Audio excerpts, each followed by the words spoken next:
All welcome to flavourful tales. ఇవాళ మనం capsicum ఆలు కూర చేసుకుందాం రండి. ఇది 10 నిమిషాల్లో చాలా సులభంగా అనేది చేసుకోవచ్చు. ముందుగా బాణీ పెట్టేసుకుని ఇందులో నూనె అనేది వేసుకుందాము. నూనె కొంచెం వేడైన తర్వాత పోపు దినుసులు అనేవి వేసుకోవాలి. శనగపప్పు, మినపప్పు, ఆవాలు, జీలకర్ర వేసుకుని దోరగా వేయించుకోవాలి. ఇదే టైంలో మీరు కావాలి అంటే 2 ఎండుమిరపకాయలు అలాగే కొద్దిగా కరివేపాకు అనేది వేసుకోవచ్చండి. వేయడం వల్ల ఏంటంటే టేస్ట్ అనేది చాలా బాగుంటుంది. నా దగ్గర లేవు ప్రస్తుతానికి, అందుకని వేయడం లేదనమాట. అలాగే ఇక్కడ నేను 2 మీడియం సైజ్ ఉల్లిపాయలు అనేవి ఇలా చిన్న చిన్న ముక్కల కింద కట్ చేసుకుని ఇలా వీటిలో వేసేసుకుంటున్నాను. ఒకవేళ మీకు కావాలి అనుకుంటే మీరు చిన్న చిన్న ముక్కల బదులు స్లైసెస్ కూడా వేసుకుని మీరు వేసుకోవచ్చు ఇందులో. సో వీటిని మనం కొంచెం సేపు దోరగా వేగనిద్దామండి. ఇది 10 నిమిషాలు రెడీ అవుతుంది. చాలా బాగుంటుంది. చూస్తున్నారు కదా, ఉల్లిపాయ ముక్కలు కూడా మనకి వేగిపోయాయి. సో ఇప్పుడు ఇందులో మనం 1 స్పూన్ దాకా అల్లం వెల్లుల్లి పేస్ట్ అనేది వేసుకోవాలి. ఇది కూడా మనం పచ్చివాసన పోయేంత వరకు బాగా వేయించుకోవాలి. ఇది వేగడానికి మనకి ఆల్మోస్ట్ 1 నుంచి 2 నిమిషాల దాకా పడుతుంది.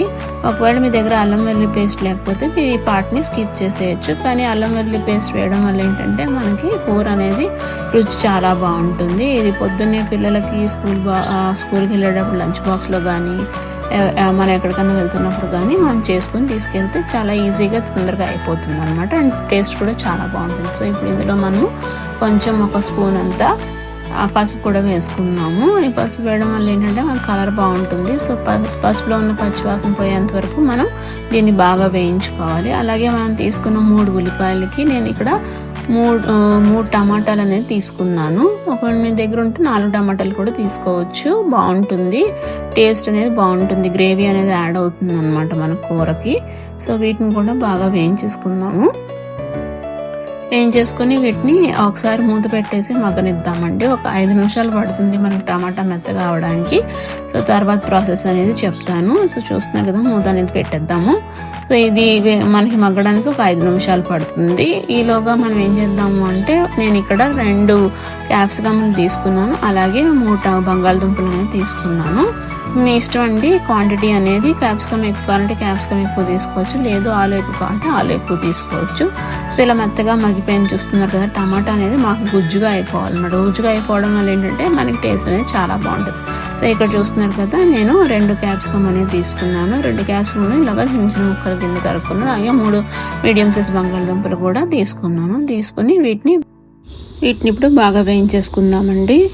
సో ఇది మనము లో టు మీడియం ఫ్లేమ్లో పెట్టుకుని ఒకసారి మనం బాగా వేయించేసుకుందాం. కలిపేసుకున్నాక దీన్ని కాసేపు మూత పెట్టేసి మగ్గనిద్దాము. బంగాళదుంప క్యాప్సికమ్ ఎక్కువ టైం ఏం పట్టవండి వేగడానికి. సో మనకి జస్ట్ 5 నిమిషాల్లో రెడీ అయిపోతుంది అనమాట. సో చూస్తున్నారు కదా, ఇప్పుడు దీని మీద మనం ఒక మూత పెట్టేసి దీన్ని 5 నిమిషాలు లో టు మీడియం ఫ్లేమ్లో పెట్టుకోండి. హైలో పెడితే ఏంటంటే మనకి మొత్తం కూర అంతా మాడిపోతుంది. సో ఇప్పుడు మూత ఓపెన్ చేసి చూపిస్తున్నాను చూడండి. 5 నిమిషాలు అయిపోయింది. సో ఆల్మోస్ట్ మగ్గిపోయిందండి మనకి క్యాప్సికమ్. అలాగే మనకి బంగాళదుంప కూడా మనకి మగ్గిపోయింది. సో ఇప్పుడు వీటిల్లో మనము మిగతా మసాలాలు అనేది కూడా వేసేసుకున్నాము. ఇందులో ఆల్రెడీ నేను కొంచెం ఉప్పు అనేది వేసేసానండి. అలాగే కొద్దిగా కారం అనేది 1 స్పూన్ దాకా వేసాను. ఒకవేళ మీకు ఎక్కువ కావాలనుకుంటే ఎక్కువ వేసుకోండి. అలాగే కొంచెం గరం మసాలా వేసాను అనమాట. గరం మసాలా వేస్తే ఏంటంటే మనకి టేస్ట్ అనేది చాలా చాలా బాగుంటుంది. ఇది మనము రోటీలోకి కానీ లేకపోతే ప్లెయిన్ రైస్లోకి తిన్నా కూడా చాలా బాగుంటుంది అనమాట. లేదు ఒక రసం ఏదైనా కలుపుకొని పక్కన సైడ్ డిష్ కింద నంచుకున్నా కూడా ఈ కూర అనేది చాలా బాగుంటుంది. 10 నిమిషాలు అయిపోతుందండి. ఒకసారి మీరు కూడా ట్రై చేసి ఈసారి ఎలా వచ్చిందో తప్పకుండా నాకు కామెంట్ రూపంలో చెప్పండి. సో చూస్తున్నారు కదా, మంచిగా రెడీ అయిపోయింది. ఒకవేళ మీ దగ్గర ఉంటే కనుక ఈ టైంలో మీరు కొంచెం కొత్తిమీర కూడా వేసుకోవచ్చు. ఈ విధంగా మనకి ఆలు క్యాప్సికమ్ కూర అనేది రెడీ అయిపోతుంది. సో మీరు కూడా ఒకసారి ట్రై చేసి మీకు ఎలా వచ్చింది అనేది ఒక కామెంట్ సెక్షన్లో చెప్పండి. అలాగే మన వీడియోని అందరూ చూస్తున్నారు కానీ సబ్స్క్రైబ్ చేసుకోవట్లేదు. సో మీకు ఈ వీడియో కనుక నచ్చినట్టయితే లైక్ చేయండి, షేర్ చేయండి, సబ్స్క్రైబ్ చేయండి. Bye bye.